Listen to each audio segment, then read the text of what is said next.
बिस्मिल्लाहिर्रहमानिर्रहीम। मैं हूं आपका अपना माहिर हमरा डॉक्टर मोहम्मद आरिफ। आपका अपना लाइफस्टाइल हेल्थ चैनल में सब देखने वाले दोस्तों को, किसान भाइयों को खुशामदीद कहते हैं। आज आपके साथ जानवरों का एक बहुत ही आम मसला, जिसको हम पतला गोबर करना, पेचस करना या डायरिया करना कहते हैं, इसके बारे में बात करेंगे। और दुनिया में जहाँ कहीं भी जानवर पाले जाते हैं, हर फार्मर ने अपनी ज़िंदगी में एक नहीं बल्कि दर्जनों मरतबा ये मसला जो है देखा होगा, उनको दरपेश आया होगा ये मसला।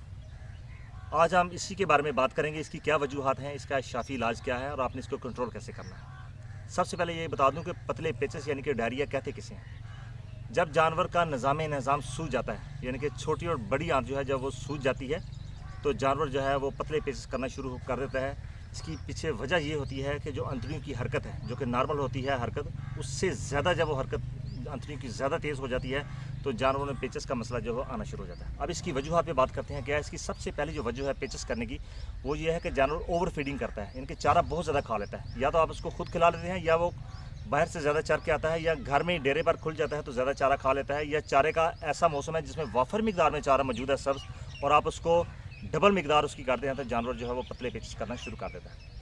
इसी तरह जानवर का सख्त चारा खा लेना, उसकी वजह से भी ये मामला आ जाता है। उल्ली वाली खुराक और बासी खुराक अगर जानवर खा लेता है, चारा रात का आपने कुतरा वो खा लेता है, तो इससे भी जानवर जो है पतले पेचस करना शुरू कर देता है। छोटे कटड़े बच्चों में देखें तो अगर वो ज़्यादा भोली पी लेते हैं या ज़्यादा दूध पी लेते हैं, फिर भी वो पेचस करना शुरू कर देते हैं।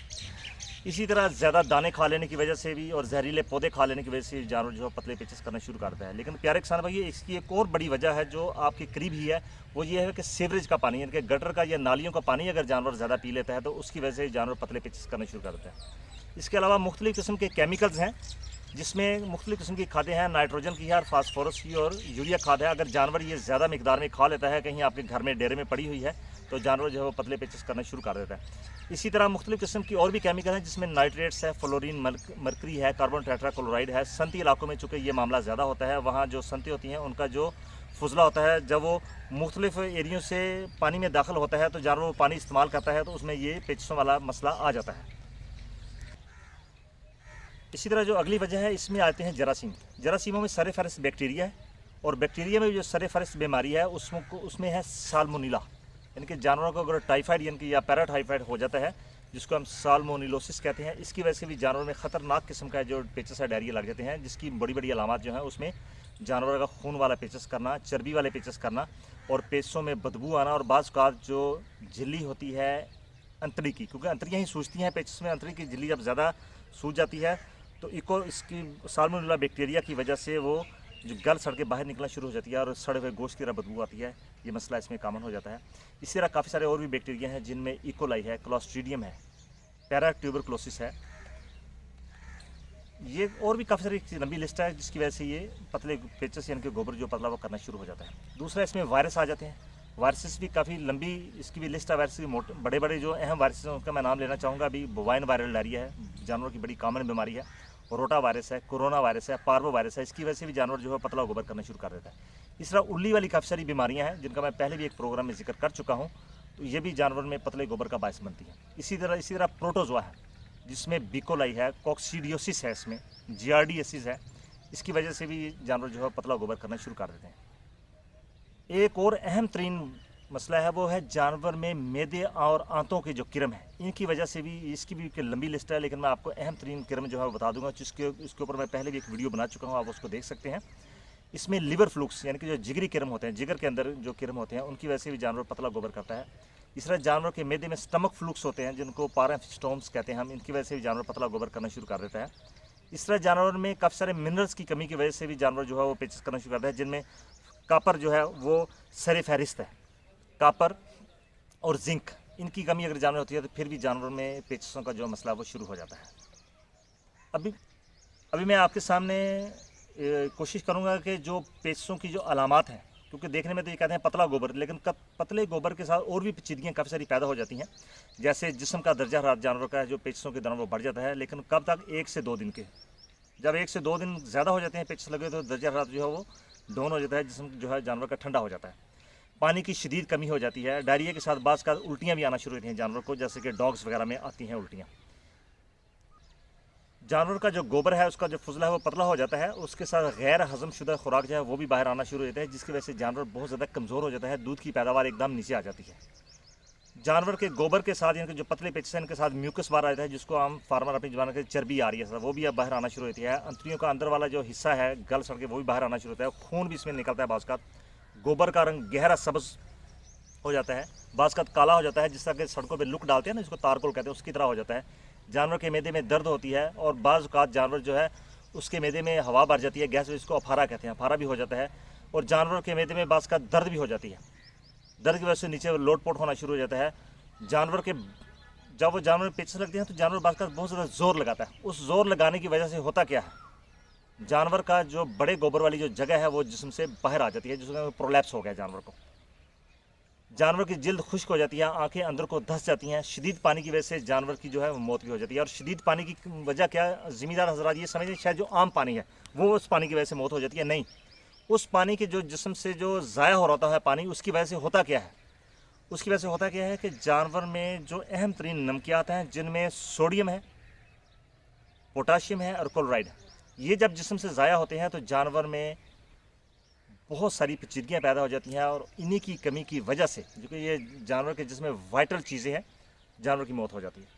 अभी हम आ जाते हैं इसके इलाज मालजा की तरफ, यानी कि डायरिया और पेचेस की मैनेजमेंट आपने कैसे करनी है, जानवरों को आपने कैसे बचाना है। सबसे पहले जो तरीकाकार है इसमें वो ये है कि आप जानवर को ORS पिलाएंगे, इनके नमकोल मिला पानी देंगे, क्योंकि नमकोल में ये तीनों चीज़ें मौजूद होती हैं और यही जानवर की ज़िंदगी की ज़मानत है। पिलाने का तरीकाकार क्या है कि जो छोटी भेड़ बकरियाँ हैं उनको आप एक साशे जो है वो 1 लीटर पानी में डाल के दिन में 4 से 5 मरतबा पिलाएं। जो बड़े जानवर में हैं उनमें आप 5 साशे सुबह पिला दें, 5 दोपहर को पिला दें, 5 शाम को पिला दें, जो आपके घर पे कर सकते हैं काम। पिलाने का तरीकाकार जो हमने भी अक्सर फार्मों को बताते हैं वो यही है कि 1 लीटर पानी में आप 5 साशे जो हैं वो हल्का कर लें, जानवरों को पिला दें, उसके बाद सादा पानी से ऊपर पिला दें। क्योंकि अगर आपने एक बाल्टी में 5 साशे घोल दी तो हो सकता है वो चंद घोंट पानी पिए और पीछे हट जाए और पानी को इस्तेमाल ना करें। तो बेहतर यही है कि उनको 5-5 की पैकेट की शक्ल में, अगर ज़्यादा शिद्दत है तो आप 15 की बजाय 20-25 जो साशे हैं वो भी 24 घंटों के दौरान जानवरों को पिला सकते हैं। अब आगे चूँकि अंतड़ियों की सोजिश हो जाती है और अंतर की हरकत तेज़ हो जाती है, अब उनको हरकत को कम करने के लिए जो चीज़ें इस्तेमाल होंगी वो भी आप नोट फरमा लीजिए। सबसे पहले जो आपने चीज़ इस्तेमाल करनी है वो क्योलिन पाउडर। क्योलिन पाउडर चूँकि आम मार्केट में अवेलेबल है। क्योलिन पाउडर की जो खुराक है ये 50 से 250 ग्राम बड़े जानवर में है। 1 पाव पानी में हल करके आप सुबह शाम जानवरों को पिलाएं, जानवर की मर्ज़ की शिद्दत के लिहाज से। अगर ज़्यादा पेचेस जानवर बार बार कर रहा है तो आप उसको 150 ग्राम 200 ग्राम तक भी लेके जा सकते हैं। अगर कम कर रहे हैं तो 50 ग्राम काफ़ी है। भेड़ बकरियों में 10 से 20 ग्राम जो है वो क्योलिन पाउडर इस्तेमाल होगा। इस तरह जानवर में जो अंतड़ियाँ वो सूज जाती हैं उनकी सोजिश को कम करने के लिए आप इंजेक्शन ब्यूटाडीन इस्तेमाल कर सकते हैं, इंजेक्शन लॉक्सन जो है वो इस्तेमाल कर सकते हैं। लॉक्सन की जो खुराक है बड़े जानवरों में ये 2 सीसी 45 किलोग्राम वज़न के लिहाज से इस्तेमाल होगी।